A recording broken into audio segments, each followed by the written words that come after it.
தாவேகாவுடைய பிரச்சார கூட்டத்தின் போது கரூர்ல நடந்த சம்பவம் இன்னமுமே மக்களுடைய மனதில இருந்து நீங்கவே இல்லை. இந்த நிலையில பாத்தீங்கன்னா, தற்போது இந்த பிரச்சனை யாரால நடந்தது? தாவேகா தரப்பால நடந்ததா? இல்ல திமுகவுடைய அலட்சியத்தால நடந்ததா? அப்படின்னு ஒரு மிகப்பெரிய விவாதமே போயிட்டு இருக்கு.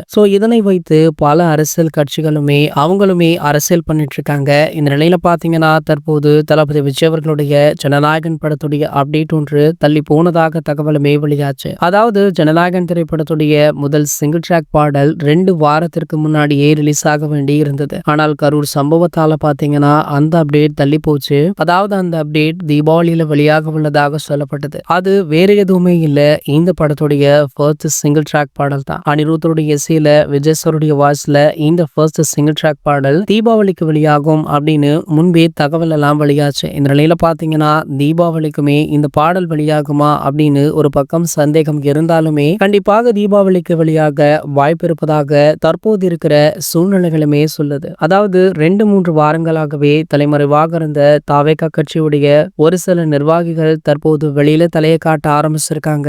அது மட்டுமல்லாமல் பிரச்சனை கொஞ்சம் கொஞ்சமாக முடிந்தது போல தெரியுது. ஆகையால இந்த அப்டேட் வெளியிட வாய்ப்பு இருப்பதாக சொல்லப்படுது. மேலும் இந்த படம் பாத்தீங்கன்னா பொங்கல் ஸ்பெஷலாக ரிலீஸ் ஆகுது. கண்டிப்பாக அடுத்தடுத்த அப்டேட்டை வெளியிட வேண்டிய கட்டாயத்திலுமே படக்குழு இருந்துட்டு இருக்காங்க. இது போன்ற செய்திகளை பற்றி நீங்க உடனே தெரிஞ்சுக்க நம்ம சேனலை மறக்காம சப்ஸ்கிரைப் பண்ணிக்கோங்க.